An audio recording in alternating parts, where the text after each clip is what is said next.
Hello' everyone, আজি ওলাইছোঁ নগাঁৱৰ বটদ্ৰৱা থানলৈ বুলি। এয়া আমাৰ গাঁৱৰ পৰা এখন বাছ ভাড়া কৰা হৈছে, গাঁৱৰ সকলো ৰাইজ আহিছে। এনেকৈ সকলোৰে লগত আহি যিহেতু ভাল লাগে। এয়া মৰ্টন এটা খাই খাই আহি বৰদোৱা পালোহি।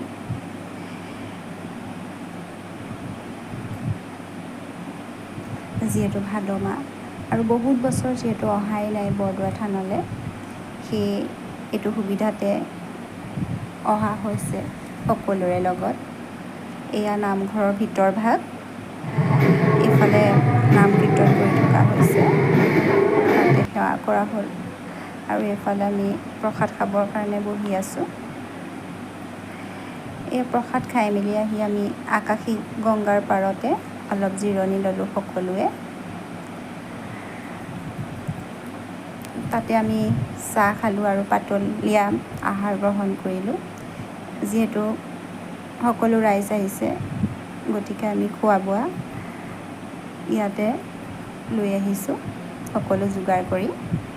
তাৰপিছত আমি দৌল গোবিন্দ মন্দিৰলৈ আহিলোঁ। তাত সেৱা সৎকাৰ কৰি আহি আমি ইয়াত দুপৰীয়া আহাৰ গ্ৰহণ কৰিছোঁ।